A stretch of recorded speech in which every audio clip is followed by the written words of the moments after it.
देख रहे हैं जन टीवी और मैं आपके साथ आकांक्षा पारिक। खबरों की शुरुआत से पहले एक नजर हेडलाइंस पर। सीएम भजनलाल ने दिल्ली में भाजपा प्रत्याशी बांसुरी स्वराज के समर्थन में की जनसभा। कहा, पीएम मोदी ने दी देश को नई दिशा। केजरीवाल ने जनता की उम्मीदों पर पानी फेरा।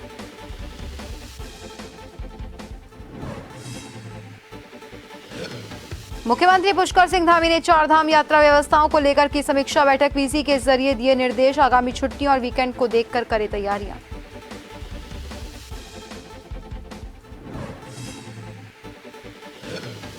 पंच केदार में से एक चतुर्थ केदार भगवान रुद्रनाथ के खुले कपाट। पूजा अर्चना के बाद श्रद्धालुओं के लिए खोले। 6 माह ग्रीष्मकाल में यहां होगी पूजा।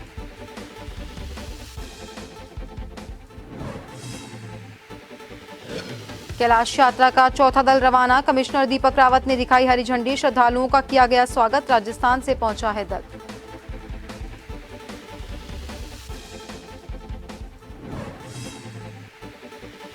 और रामनगर हल्द्वानी मार्ग पर सड़क हादसा। कार और अज्ञात वाहन के आमने सामने की भिड़ंत। 2 लोगों की हुई मौत। वाहन चालक फरार।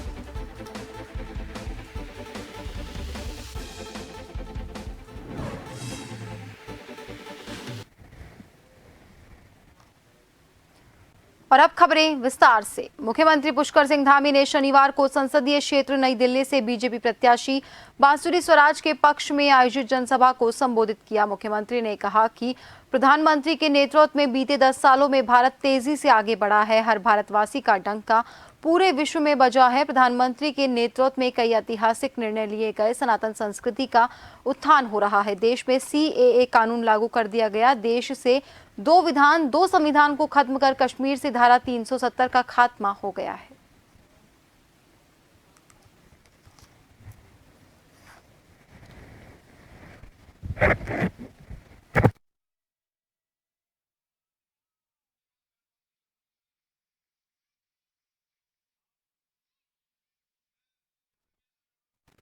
मुख्यमंत्री पुष्कर सिंह धामी ने शनिवार को नई दिल्ली से वर्चुअल माध्यम से चारधाम यात्रा व्यवस्थाओं के संबंध की समीक्षा करते हुए चारधाम ऑनलाइन रजिस्ट्रेशन व्यवस्था को और ज्यादा प्रभावी बनाए जाने के निर्देश दिए और कहा कि आने वाले साल में भी चारधाम यात्रा और ज्यादा बढ़ने वाली है। चारधाम यात्रा, कावड़ यात्रा, पूर्णागिरि यात्रा सहित प्रदेश के अंदर संपन्न होने वाले विभिन्न यात्राओं के कुशल प्रबंधन और संचालन हेतु आवश्यकता के मुताबिक यात्रा प्राधिकरण की ओर भी विचार किया जाए। मुख्यमंत्री ने कहा कि उत्तराखंड में प्रवेश कर रहे प्रत्येक श्रद्धालु को चारधाम के दर्शन करवाना हम सभी की जिम्मेदारी है। मुख्यमंत्री ने कहा कि आगामी छुट्टियों और वीकेंड के दृष्टिगत भी सभी तैयारियां पूर्ण करें।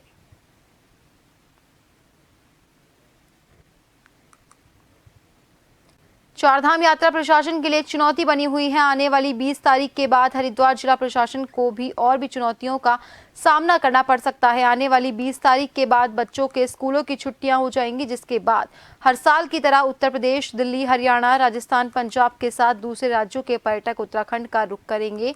एआरटीओ एल्विन रॉक्स का कहना है कि बड़ी संख्या में रोजाना रजिस्ट्रेशन और ग्रीन कार्ड भी बनाए जा रहे हैं। वहीं एसपी देहात स्वप्न किशोर सिंह का कहना है कि आने वाली 20 तारीख के बाद जिले की सभी सीमाओं पर पुलिस बल निगरानी, यातायात व्यवस्था को सुचारू रूप से करने के लिए लगातार मॉनिटरिंग की जा रही है।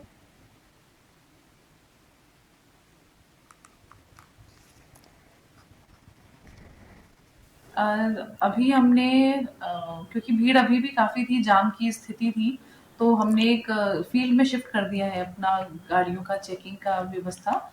और बाकी काउंटर में कुछ प्रॉब्लम होगी या फिर अगर लगता है कि कमी हो रही है तो बढ़ा देंगे। कि हरिद्वार प्रवेश द्वार है, इसलिए नारसन, मंडावर, काली नदी, बालावाली, इन सभी जो inter state border check post हैं, यहाँ से जितने एंट्री पॉइंट्स हैं वहाँ पर यातायात सुचारू रूप से चलता रहे और किसी रूप में कोई यातायात संबंधी समस्या ना उत्पन्न हो, यह सुनिश्चित करने के लिए हम सभी प्रतिबद्ध हैं।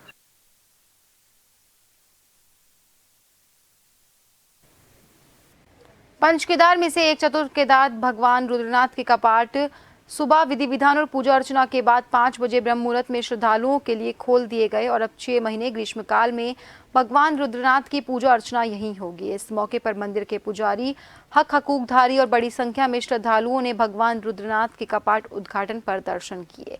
समुद्र तल से 12,000 फीट की ऊंचाई पर स्थित शिव का ये मंदिर पत्थर की एक गुफा में बना है। यहाँ पर शिव के मुख की पूजा होती है। हर साल की तरह चतुर्थ केदार रुद्रनाथ की चल विग्रह डोली भगवान गोपीनाथ मंदिर से लगभग 25 किलोमीटर की पैदल दूरी के साथ रुद्रनाथ पहुंचती है। कुमाऊं कमिश्नर दीपक रावत ने चंपावत के पर्यटक आवास गृह टनकपुर से आदि कैलाश यात्रा के चौथे दल को हरी झंडी दिखाकर रवाना किया। कमिश्नर रावत ने बताया कि गंगानगर राजस्थान से लगभग 60 सदस्यीय ये दल टनकपुर से चंपावत, लोहाघाट, पिथौरागढ़ होते हुए आदि कैलाश और ओम पर्वत के दर्शन करेगा। 10 मई से प्रारंभ इस यात्रा में 8 दल के लोग प्रतिभाग कर रहे हैं, जिसमें से 6 दल काठगोदाम होते हुए जबकि 2 दल टनकपुर होते हुए आदि कैलाश जाएंगे। वहीं श्रद्धालुओं ने कहा कि चंपावत में उनका गर्मजोशी और नायाब तरीके से स्वागत किया गया। आदि कैलाश की यात्रा है, इसको केएमवीएन बहुत समय से करवा रहा है। नॉर्मली इसका रूट जो है काठगोदाम होते हुए है और पहली बार इसको टनकपुर से करा रहे हैं। और इस पैकेज में कुमाऊं का जो अन्य जो दर्शनीय स्थल हैं उनको भी इंक्लूड किया हुआ है। जहाँ हम लोग चंपावत, लोहाघाट से रहे लेकिन लौटते हुए अल्मोड़ा, काठगोदाम से ही लौटेंगे। बहुत सारे स्पॉट्स कवर होंगे और इसमें चंपावत के जो हमारे यहाँ पे पर्यटन स्थल हैं और दर्शनीय स्थल हैं इनको भी अच्छी पहचान मिलेगी। देश भर में इसके बारे में बात होगी। यहाँ पे जो यात्रीगण आए हैं वो भी इसके बारे में बातचीत करेंगे और कुल मिला के जो संभावनाएं चंपावत में हैं इनको मैं समझता हूँ कि आगे बढ़ाने में और मदद मिलेगी। प्रदेश में चारधाम यात्रा शुरू होते ही अन्य प्रदेशों से यात्रीगण भारी संख्या में उत्तराखंड पहुंच रहे हैं, तो वहीं प्रशासन भी चारधाम यात्रा को लेकर पूरी तरह से मुस्तैद नजर आ रहा है। उत्तराखंड आने वाले यात्रियों को किसी तरह की परेशानियों का सामना न करना पड़े और यात्रियों को ट्रैफिक जाम का सामना न करना पड़े, इसके लिए ऋषिकेश से होकर जाने वाले वाहनों को नेपाली फार्म से डाइवर्ट करके डोईवाला, भानियावाला से होकर भेजा जा रहा है। यात्रा सीजन में भारी संख्या में यात्रीगण उत्तराखंड की ओर रुख करते हैं, तो वहीं इस बार यात्रा सीजन के शुरुआती दौर में ही रिकॉर्ड तोड़ यात्री उत्तराखंड पहुंच रहे हैं।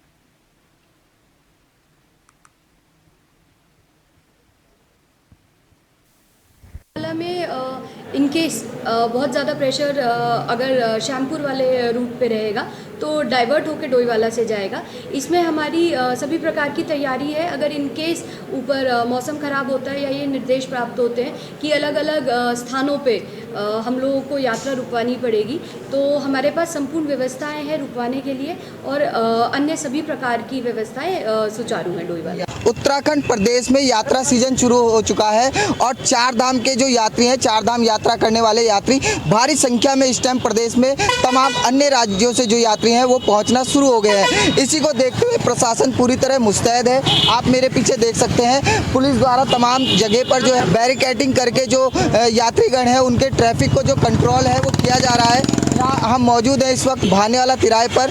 आप अगर बात करें ऋषिकेश जाने वाले यात्रियों को जो है नेपाली फार्म से डाइवर्ट करके भानियावाला से होकर के ऋषिकेश जो है गुजारा जा रहा है, जिससे कि ऋषिकेश में ट्रैफिक व्यवस्था सुचारू रहे और यात्रीगणों को जो है असुविधाओं का सामना ना करना पड़े। प्रशासन यात्रियों की सुविधाओं के लिए तमाम तरह से जो है मुस्तैद है और यहाँ पर जो है ट्रैफिक डाइवर्ट करके यात्रा को जो है सुचारू रूप से चलाया जा रहा है। जन टीवी के लिए डोईवाला से आशीष यादव।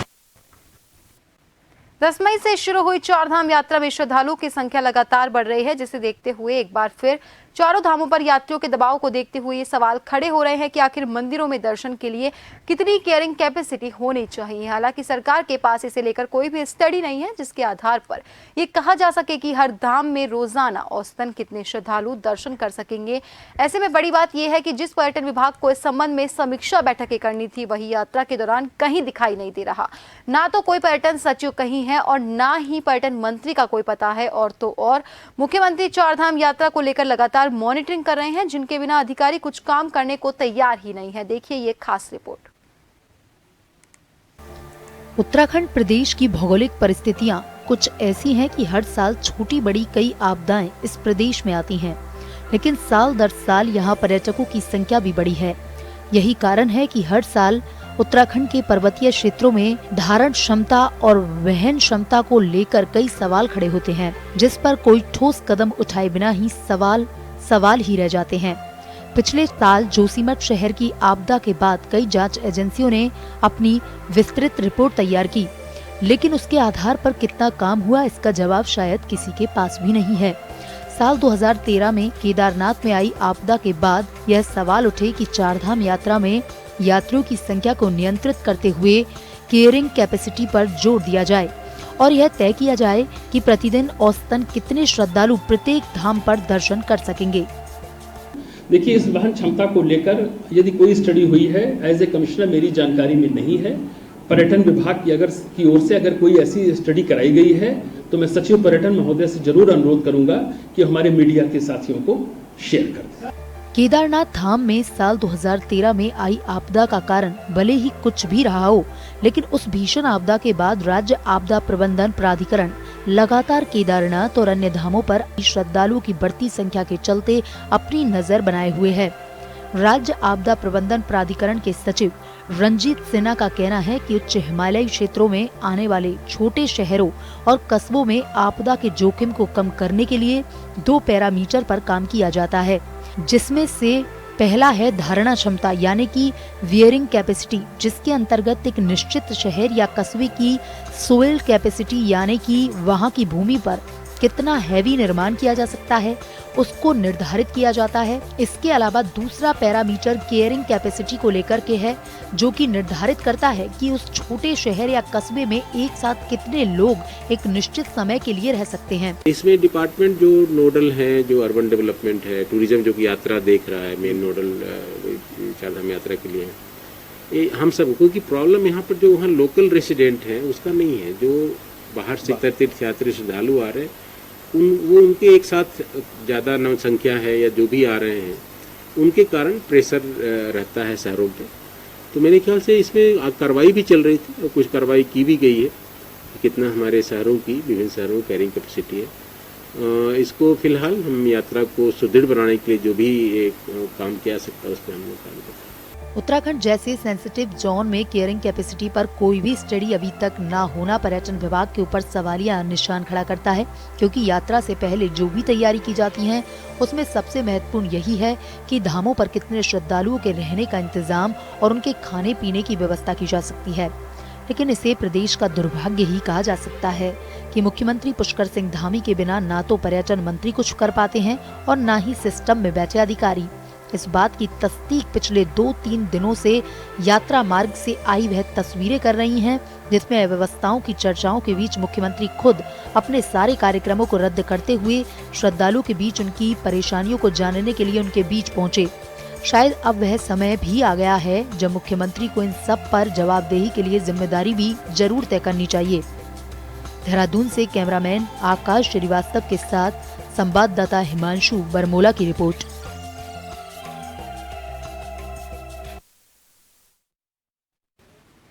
और खबरों में रुकेंगे एक छोटे से ब्रेक के लिए।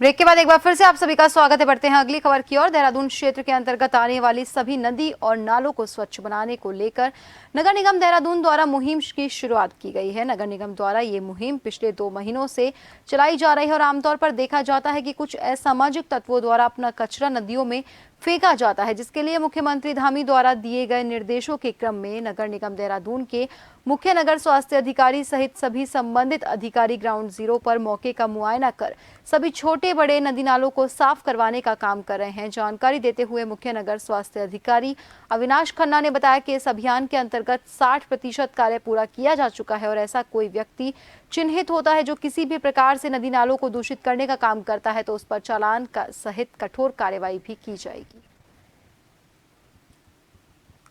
फरवरी के माह में हमारी ये ऑलरेडी शुरुआत हो गई थी, जो बड़ी नदी हैं वहाँ उनकी सफाई की, और जो शहर के अंदर जो छोटे बड़े नाले हैं उनकी भी सफाई हम लोगों ने मार्च के शुरुआती दिनों में हमने शुरू कर दी थी। अभी स्थिति ये है कि हम लोगों का लगभग 60 से 70% कार्य पूरा हो चुका है और अलग अलग सेक्शंस में जो बड़े बड़े जो हमारी नदियों के सेक्शंस हैं उसमें हमारी जेसीबी की भी उतारी गई हैं, वो भी सफाई कर रही हैं, और साथ ही साथ हमारी जहाँ जहाँ आवश्यकता है वहाँ पे हमारे मैनुअल जो लेबर है वो भी कार्य कर रहे हैं। इसमें देखने वाली बात ये रहती है कि हम लोगों का जो कार्य होता है वो बेसिकली जो कचरा जो बह के आ जाता है ऊपरी इलाकों से या कहीं पे किसी ने फेंक दिया है तो उसकी सफाई की जाती है। वर्तमान में भीषण गर्मी ने अपना कहर बरपाना शुरू कर दिया तो वहीं लगातार बढ़ रही गर्मी से लोगों का जीना भी मुश्किल हो गया। बात करें अगर रामनगर रोडवेज स्टेशन की तो यहां पर आने वाले यात्रियों के लिए गर्मी से निजात दिलाने को लेकर सरकार और परिवहन विभाग द्वारा कोई ठोस इंतजाम नहीं किए गए, जिसको लेकर परिवहन निगम की बस में सफर करने के लिए रोडवेज स्टेशन पर आने वाले यात्रियों को परेशानियों का सामना करना पड़ रहा है। बता दें कि रोडवेज स्टेशन में ना तो यात्रियों के बैठने के लिए कोई पर्याप्त व्यवस्था की गई है और ना ही पीने के पानी को लेकर कोई व्यवस्था है और इसके साथ ही स्टेशन में गंदगी को लेकर भी यात्रियों ने कई सवाल उठाते हुए सरकार और जिम्मेदार अधिकारियों से यात्रियों को इन समस्याओं से निजात दिलाने की मांग की है। रोडवेज के ARM आनंद प्रकाश ने बताया कि इस संबंध में उच्च अधिकारियों को अवगत कराने के साथ ही गर्मी में यात्रियों को इन समस्याओं से निजात दिलाने के लिए शीघ्र कार्यवाही की जाएगी। हम अभी रामनगर में हैं, रामनगर रोडवे स्टेशन पे। यहाँ पे पानी पीने की कोई सुविधा नहीं है लोगों के लिए और बैठने का भी कुछ नहीं है ठीक से, मतलब थोड़ा बहुत है, बाकी धूप वूप के लिए इतना छाया कुछ नहीं है। बाकी धूल मिट्टी आप देख सकते हो कितनी गंदगी है यहाँ पे, सफाई वगैरह कुछ नहीं है, तो बस वही प्रॉब्लम है ज़्यादा। पानी की व्यवस्था के लिए तो मैं शीघ्र ही नगर पालिका से मिल करके, पिछले साल भी उन्होंने व्यवस्था की थी, मैं उसकी व्यवस्था कराने जा रहा हूँ, ठीक है नी। और ये जो धूल हो रही है उसके संबंध में मैं एडीएम साहब से पत्र लिख करके अनुरोध करूंगा उनसे। सब पीने की पानी की भी बहुत बिल्कुल तुरंत, मतलब मैं शीघ्र इस पर लग जाता हूँ। अब थोड़ा सा आप देख ही रहे हैं यहाँ पर निर्माण कार्य चल रहा है ना, निर्माण कार्य चलने की वजह से यहाँ पर धूल धाल हुई है और अगर तब ये नेक्स्ट ईयर तो ये स्थिति होगी नहीं कि काम जल्दी हो जाएगा। अब कुछ पाने के लिए कुछ खोना तो पड़ता ही है ना, कुछ पाने के लिए कुछ होना पड़ता है। इसलिए इस समय हम सफ़र कर रहे हैं, सभी लोग सफ़र कर रहे हैं, सब त्याग कर रहे हैं। अगर जब ये शीघ्र ही मतलब ये काम हो जाता है, निर्माण कार्य पूरा हो जाता है, सबको सुविधा हो जाएगी। नगर हल्द्वानी मार्ग पर गैबुआ के पास एक कार और अज्ञात वाहन की आमने सामने जबरदस्त भिड़ंत हो गई। इस भिड़ंत के बाद पूरे इलाके में हड़कंप मच गया। घटना के बाद आसपास के ग्रामीण भी मौके पर पहुंचे और उन्होंने घटना की जानकारी पुलिस को दी। इसके बाद मौके पर पहुंची पुलिस ने कार में सवार सभी 5 लोगों को उपचार के लिए रामनगर के सरकारी अस्पताल पहुंचाया, जहां चिकित्सकों ने 2 लोगों को मृत घोषित कर दिया। घटना के बाद अज्ञात वाहन चालक सहित मौके से फरार हो गया।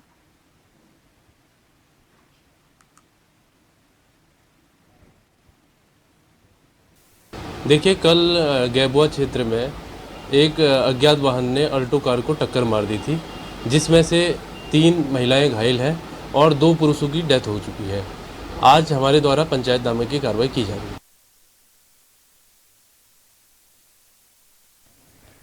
डोईवाला के भानियावाला स्थित एक रेस्टोरेंट में उस समय अफरा तफरी मच गई जब रेस्टोरेंट में गैस सिलेंडर में आग लग गई। आपको बता दें कि पिछले साल भी यहां पर अंग्रेजी शराब के ठेके में आग लगी थी, जिससे लाखों रुपए का नुकसान हो गया था। वहीं एक बार फिर होटल में आग लगने की घटना सवालिया निशान उठाती है। यहां सभी रेस्टोरेंट, होटल, ढाबों का संचालन नियम कानून को ताक पर रखकर किया जा रहा है और लगभग सभी में घरेलू गैस सिलेंडरों का इस्तेमाल हो रहा है। डोईवाला उप जिला अधिकारी अपर्णा ढूंढियाल ने बताया कि MDDA द्वारा इन दुकानों को पहले ही नोटिस जारी किए जा चुके हैं।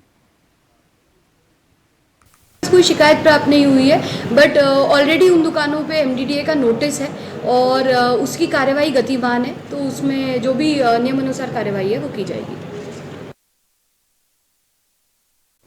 उत्तराखंड सचिवालय बैडमिंटन क्लब द्वारा आयोजित 9वीं अंतर विभागीय बैडमिंटन प्रतियोगिता का आयोजन राजधानी देहरादून की बहुउद्देशीय क्रीड़ा हाल में किया गया। इस प्रतियोगिता का उद्घाटन मुख्य सचिव RK सुधांशु ने किया।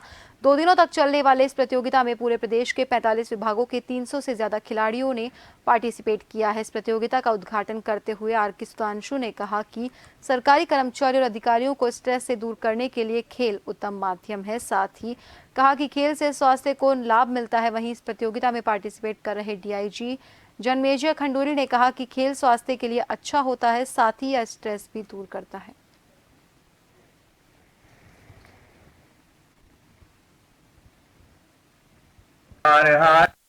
देखिए, सरकारी, खास करके सरकारी अधिकारियों के लिए अगर बात कहें तो उन्हें रोज़ नई नई चुनौतियों से जूझना पड़ता है और स्पोर्ट्स से बेहतर कोई चीज़ नहीं हो सकती है। जैसे योग है, उसी तरह से स्पोर्ट्स है।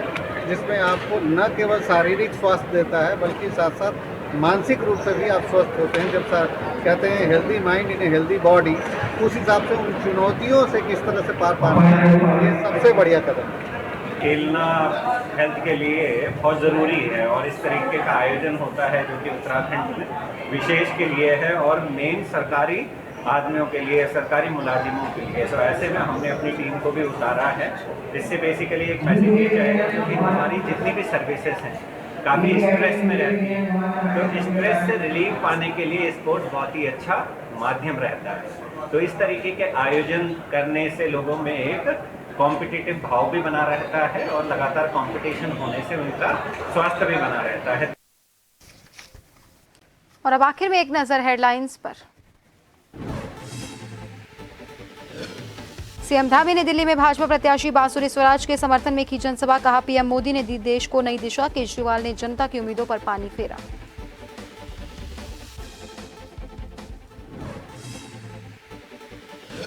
मुख्यमंत्री पुष्कर सिंह धामी ने 4 धाम यात्रा व्यवस्थाओं को लेकर की समीक्षा बैठक, वीसी के जरिए दिए निर्देश, आगामी छुट्टियां और वीकेंड को देखकर करें तैयारियां।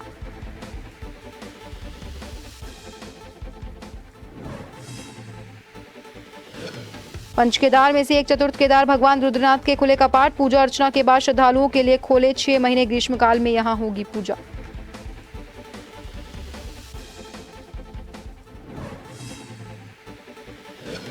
कैलाश यात्रा का चौथा दल रवाना, कमिश्नर दीपक रावत ने दिखाई हरी झंडी, श्रद्धालुओं का किया गया स्वागत, राजस्थान से पहुंचा है दल।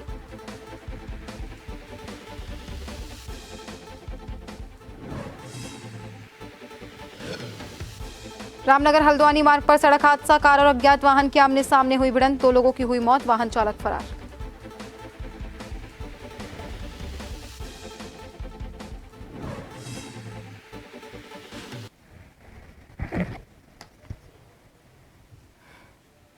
और फिलहाल के लिए बुलेटिन में इतना ही, बने रहिए जन टीवी के साथ। नमस्कार।